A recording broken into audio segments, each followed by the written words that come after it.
Assalamualaikum warahmatullahi wabarakatuh.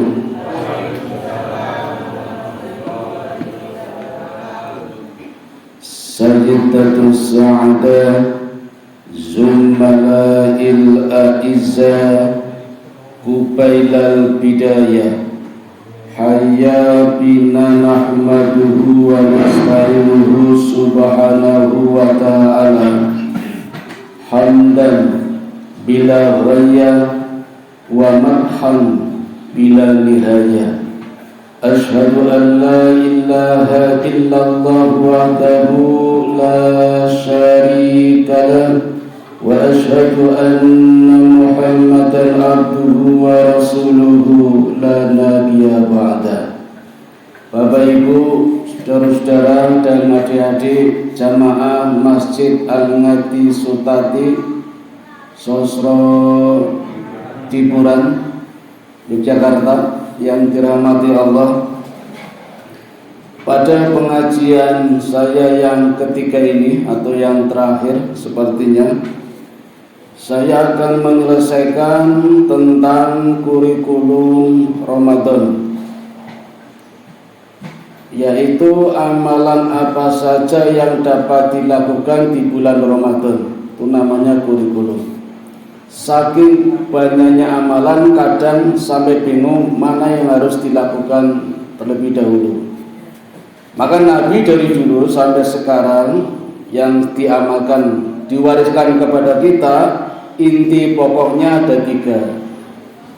Yang pertama saya sudah menyampaikan, yaitu menggiatkan sholat. Yang kedua juga sudah baru saja kemarin, yaitu berinteraksi dengan Al-Quran. Nah sekarang kurikulum yang ketiga, inti pokok yang ketiga adalah memperbanyak sedekah, baik secara kuantitas maupun kualitas. Maksudnya intensitasnya diperbanyak sedekah atau kualitasnya. Sedekah itu kecenderungannya bahasa Jawa, kalau bahasa Arabnya sodako. Biasanya mendengar kata sodako kesannya berat ya, harus nyumbang berapa, iuran berapa, beramal berapa. Sebenarnya mudah Bapak Ibu, karena sodako tidak harus pakai harta, tidak selalu pakai uang. Saking mudahnya maka hukumnya wajib. Sodako itu hukumnya wajib. Jadi kalau tidak sodako berdosa. Saking mudahnya, karena tidak harus pakai uang, tidak harus pakai harta. Lah terus pakai apa kalau tidak punya uang, tidak punya harta? Nabi bersabda, tabasumuka fi wajhi akhika laka sodako. Senyum kamu kepada temanmu sodako. Nah kalau nggak ada uang, perbanyak senyum aja, itu sodako. Saya menghitung jamaah masjid sini ada 500 enggak ya? Kurang ya? Kurang banyak. 100 nonton betul ini. Sakat lebih ya. Pasnya pinten ini. Ya uslah minimal 30. Cobi Bapak Ibu yang datang pertama ke masjid jumeneng teng pintu, nanti menyambut setiap yang datang dengan senyum. Jadi jamaah 30 kan sudah 30, nanti pulangnya juga begitu, sudah 60. Kalau sehari 5 kali sholat 5 waktu, berarti 5 kali 60 sudah 300. Pas itu dengan hadis Rasulullah. Nabi pernah ngendika di hadapan para sahabat, diwajibkan atasmu sedekah sehari 300 kali. Maka sahabat sempat protes, bagaimana mungkin ya Rasul, sedekah sehari 300 kali? Nyatanya bisa kalau mau dengan senyum. Tapi bukan sembarang senyum Bapak Ibu, ada rumusnya. Rumusnya 212. Wah serem ini, dikira demo. Bukan. 212 itu 2 cm ke kanan, 1 detik 2 cm ke kiri. Jadi senyumnya yang kanan 2 cm, kiri 2 cm. Nah gitu aja, nggak usah lebar-lebar, nanti kira Donald Bebek. 1 detik cukup. Nah gitu. Nah, coba kita hitung 3 kali, 1, 2, 3 mulai. Ya, gitu aja sudah cukup. Gak usah panjang-panjang, gak usah lama-lama, nanti dikira ada apa. Itu sudah termasuk sedekah. Bahkan Bapak Ibu, sholat duha yang pertengahan waktu, karena ada awal ada akhir, ini saya ambil yang tengah, itu sekitar jam 8 sampai jam 9 pagi. Milih 2 rakaat boleh, 4 rakaat boleh. Keutamaannya ada 2. Keutamaan yang pertama itu sama saja sedekah sebanyak 300 untuk sendi-sendi tulang-tulang yang ada di dalam tubuh kita. Jadi tubuh kita memiliki 300 sendi. Kalau kita menunaikan sholat sunat duha 2 rakaat atau 4 rakaat sama saja sedekah untuk sendi-sendi badan kita. Oh, mudah atau ternyata? Ini wabot sholat duha.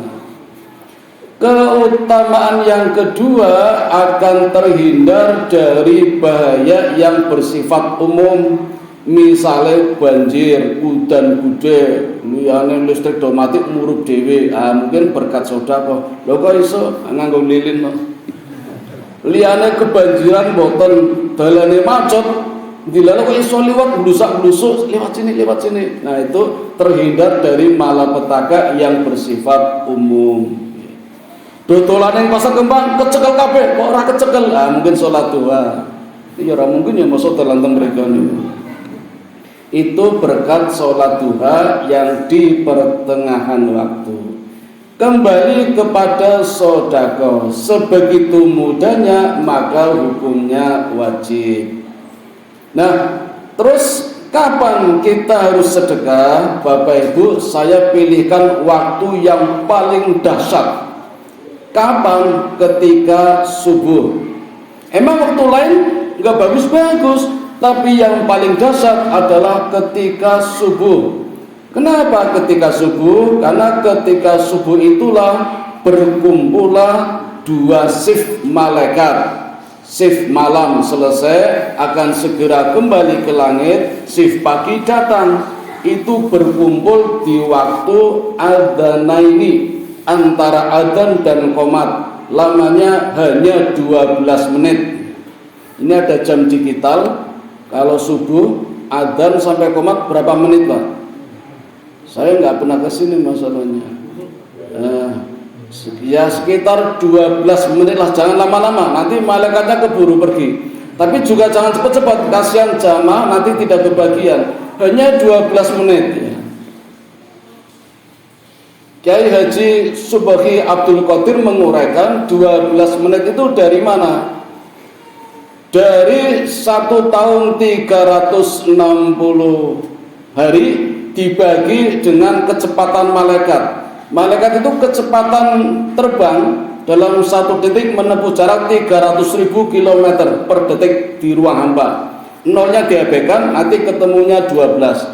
Nah, di waktu 12 menit itulah 2 shift malaikat bertemu. Jadi 70.000 malaikat bertemu. Apa yang dilakukan oleh malaikat ketika subuh itu? 1, mendoakan kita. Apa doanya? Ya Allah, lipat gandakan orang-orang yang hadir di masjid ini yang sedekah di waktu subuh. Ini doanya. Sekalipun kita tidak berdoa, malaikat yang mendoakan. Kalau kita berdoa, malaikatnya mengamini. Coba Bapak Ibu, malaikat makhluk yang paling suci, tidak pernah berbuat dosa, masa doanya tidak pernah dikabulkan? Pasti dikabulkan. Wong kita yang banyak dosanya saja dikabulkan. Kelitih saja berdoa dikabulkan. Dilala selamat orang kecekel itu. Maling berdoa yo dikabulkan, nyatanya yo ora kecekel. Niku sing tak pasar kembang ya berdoa, nyatanya laris terus. Doanya malah, ya Tuhanku tambahkanlah langgananku, malah tambah laris nih. Masa malaikat tidak dikabulkan? Pasti dikabulkan itu. Nah, maka perbanyaklah sedekah. Malaikat akan mendoakan berlipat ganda. Caranya bagaimana? Persiapan Bapak Ibu bawa dari rumah. Monggo terserah berapapun, tidak dibatasi, yang penting ikhlas. Saya sarankan sebelum masuk masjid, sebelum menunaikan sholat tahiyatul masjid, maka kalau bisa di depan itu ada kotak infak. Yang jalan boleh silakan, nggak apa-apa, tapi kalau bisa di depan pintu ada.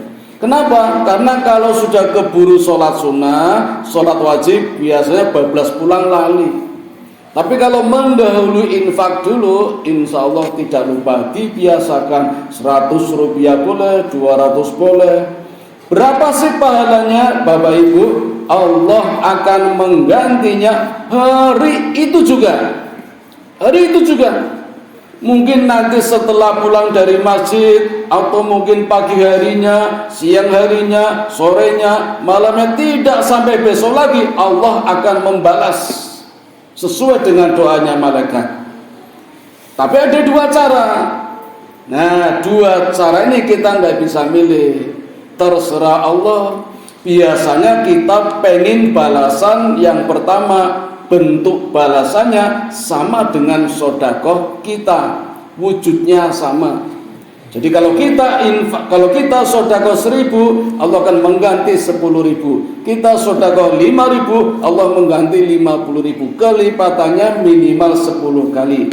Man jaa bil hasanati falahu asyru amthaluha. Barang siapa berbuat satu kebaikan, Allah lipatkan minimal 10 kali lipatnya. Ikhlas, jangan langsung dibuka. Sewu klotak dibuka. Loh kok ora di 10.000? Anu dikira sulapan. Yo sabar, ikhlas. Mungkin tidak di sini gantinya, mungkin nanti di jalan. Itu bentuk pertama. Wujudnya sama dengan yang kita sedekahkan. Biasanya kita milih itu. Tapi Allah sering gak suka seperti itu. Allah seringkali mengganti dengan cara yang kedua yang mungkin kita tidak suka, tapi nilainya luar biasa, lebih mahal daripada sekedar uang. Apa sih bentuknya? Keselamatan, kebahagiaan, keharmonisan rumah tangga, kesejahteraan. Itu lebih banyak, lebih mahal nilainya daripada sekedar uang. Coba kalau kena COVID corona habis berapa itu? Seminggu bisa 10 juta itu. Ya, itu lebih mahal kadang. Cuma kadang kita tidak suka. Itulah Allah mengganti dengan sedekah kita di waktu subuh, waktu yang sangat mustajab. Kalau tidak sempat ke masjid, bagaimana? Di rumah boleh. Sediakan kotak infak kecil. Nggak ada pakai botol aqua, pakai dompet juga boleh. Ditulisi ya, nanti setiap habis sholat kelotak 100 rupiah misalnya, berarti kan sebulan dapat 3.000, lumayan. Bisa juga membuat kotak infak yang lain untuk anak-anak kita, termasuk yang masih bayi perlu sedekah, nggak apa-apa, kita buatkan kotaknya, kita beri nama bayi kita, sisihkan setiap hari. Kalau 1.000 kan sebulan sudah 30.000. Kumpulkan dulu tidak apa-apa, nanti setelah 1 bulan baru disedekahkan boleh. Jadi kalau ke masjid bisa tiap hari masukkan kotak infak, kalau di rumah simpan dulu juga boleh. Nanti setelah 1 bulan baru disedekahkan. Begitu mudahnya sedekah, maka hukumnya wajib. Nah, sekarang yang lebih di atasnya lagi, infak. Nah, ini agak berat. Karena yang diinfakkan itu bentuknya harta, bentuknya uang ya. Ayatnya surat Al-Imran 134. Alladzina yunfikuna fis-sarra'i wad-dharra. Ini hubungannya dengan ayat sebelumnya 133. Allah sediakan surga yang luasnya seluas langit dan bumi untuk orang-orang yang bertakwa.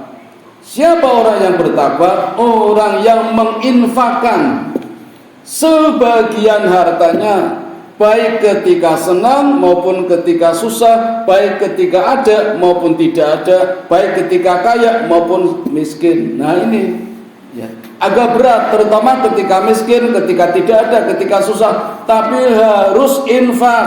Hukumnya sama-sama wajib, cuma bentuknya yang beda.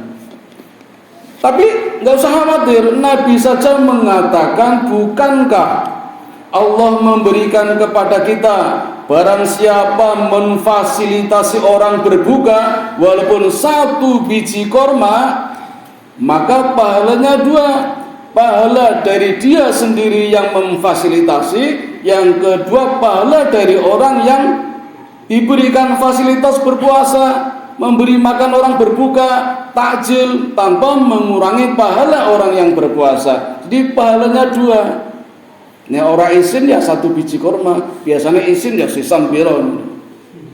Itu 1 biji korma, berapa sih pahalanya? Rumusnya rumus padi yang berisi 7 tangkai, yang tiap tangkainya 100 butir. Jadi 1 biji korma dikalikan 7 kalikan 100, nilainya sama saja 700 biji korma. Kalau minuman sak gelas wedang sama saja 700 wedang, niku pahalanya. Infak ibu nggih, Pak? Agak berat. Nah, yang paling berat adalah birrun. Birrun ya. Ayatnya surat Al-Imran 19. Birrun lan tanalul birra hatta tunfiku mimma tuhibun. Belum dinamakan kebaikan kalau belum memberikan apa yang kita cintai. Nah, kan berat loh ini. Maka disebut birun. Birun itu hilangnya keburukan-keburukan kita diganti dengan yang baik-baik. Itu namanya birun. Jadi sodako, infak, tapi yang kita sodakokan, yang kita infakkan, yang kita cintai, itu akan menghapus segala keburukan kita, mengganti dengan yang baru, namanya birun. Maka kalimatnya lan tanalul birra hatta tunfiku mimma tuhibun. Jadi kita belum termasuk orang yang baik kalau belum memberikan kepada orang lain yang kita cintai. Seringkali kan kita memberi kepada orang yang sudah kita nggak suka itu. Program pakaian pantas pakai, yang pernah kita pakai masih pantas kita kasihkan. Itu belum dinamakan kebaikan. Kalau pengen baik yang baru, yang gratis dibelikan langsung di toko, itu yang kita cintai. Sulit yang dipakai banget. Nabi Muhammad Bapak Ibu luar biasa, kita nggak bisa niru. Apa yang dipakai Nabi ketika ada sahabat naksir ngalem, ya Rasul, bajunya indah betul, langsung dilepas dikasihkan Pak. Kulo mboten wani kulo. Aku nek ana sing ngeser aku udo kok iki. Nabi naik kuda, sahabat memuji, ya Rasul kudanya gemuk betul, kasihkan Bu. Kulo mboten wani. Oh makane ana sing ngeser motor kulo mlaku kulo mulia. Niku Rasul. Kita enggak usah seperti itu juga enggak apa-apa, tapi usahakan memberikan yang baik. Di kampung-kampung Pak, nyun sewu nggih, simbah kula niku kadang dapat kiriman sayur dari tanggane. Ning ngapunten pun wayu. Jenenge mboten sedap, jenenge ngece niku. Wong dhewe ora doyan nehe Mbah. Kulo jane mantul lah tak kampleng jenenge. Aning sing ngai kepala bagian asuransi, kepala bagian niku ngai sayur wayu. Yo tak gua ning nek wis lunga aja ning ngarepe mesake. Simbahku ya apik aja engko wae nek lunga buang. Buang wae nek ayem ayeme mati. Pun wayu. Nabi mengajarkan ketika ibu-ibu membuat sayur, sisihkanlah samangkok, 2 mangkok atau berapalah, sisihkan. Mumpung masih panas, mulut-mulut beras, kasihkan tetangganya langsung. Ojo engko awan, pemene mau bengi wis adem wayu nembe dinake ora ono sing doyan, orang doyan ya turun-turun nake. Itu bukan sedekah, ngece niku wong dhewe ora doyan nake wong. Sedekah ya gres. Maka ketika kita goreng teri mambu nggih Bu nggih, tonggone krungu oh harus dibagi-bagi itu. Amung sithik ya ora katong siji. Ora ono ndase teri buntung niku. Kaya ning angkringan niku. Andalen angkringan ditakoni, "Segone apa, Pak?" "Sego teri sambel." Bosen dibuka terine mung siji. Ora ono ndase. Teri buntung niku. Ya nek mambu kabeh jol-jolan, nyang rokok lodeh kuwi ngopo? Bening joli-jolan. Wah indah sekali sak kampung joli-jolan niku. Ya itulah Bu Bapak Ibu, Nabi mengajarkan fresh yang kita cintai ya. Bukan yang sudah tidak kita cintai baru sedekahkan. Maka birun itu predikat untuk haji sebenarnya Pak. Jadi haji yang mabrur sebenarnya nggak ada kata-kata mabrur. Haji birun sebenarnya haji birun. Karena orang setelah haji itu mestinya perbuatan buruknya hilang semua, ganti yang baru-baru. Amalnya amal baru, sedekah baru yang dulu dilupakan semua. Itu haji yang birun, bukan mabrur sebenarnya. Nggak tahu kok bisa ada istilah mabrur dari mana itu. Kalau mabrur ada itu. Yang benar itu haji birun, tapi nggak terkenal di tempat kita. Yang terkenal malah harus dipanggil haji. Joni orang nengok, bahasa haji Joni nengok. Waduh, jalur dipanggil haji. Bapak Ibu, tidak ada gelar di dalam ibadah. Ibadah apapun tidak melahirkan gelar. Sholat, zakat, puasa, infak itu nggak ada gelarnya, termasuk haji. Lalu kok bisa ada? Itu sebenarnya peringatan buat kita. Awalnya dari Arab. Orang Indonesia dulu sepulang haji kadang masih marah-marah. Habis pulang haji masih di bandara, masih ribut tas koper saya mana, dasar onta, dasar orang Arab. Gunakan ini kalau orang Arab menjelaskan sambil megang al-hajj, maksudnya sudah haji, hati-hati ngomongnya. Ini ngomong Indonesia orang dong, tekan nomor dikira al-hajj, haji, wah ini itu salah kaprah. Nah demikian Bapak Ibu, sudah 20 menit lebih, beberapa tingkatan amal ya, mulai dari sedekah, infak, dan birun. Sebenarnya ada lagi Bapak Ibu, zakat, amal jariyah, wakaf, ini lebih hebat lagi nih. Tapi sampai di sini dululah. Ini kurikulum Ramadan tentang sedekah yang dapat dilakukan dalam keseharian. Amalannya ringan, pahalanya menakjubkan. Tapi kalau wakaf kan bisa di luar Ramadan, amal jariyah bisa di luar bulan Ramadan, zakat yang profesi yang mal juga bisa di luar Ramadan. Kalau fitrah harus seusai Ramadan. Demikian Bapak Ibu yang dapat kami sampaikan. Kalau memang malam ini tugas terakhir saya, dan besok ketika Idul Fitri tidak bertemu, maka izinkan malam ini saya mengucapkan taqabbalallahu minna wa minkum wa taqabbal ya karim minal aidin wal faizin wal maqbulin.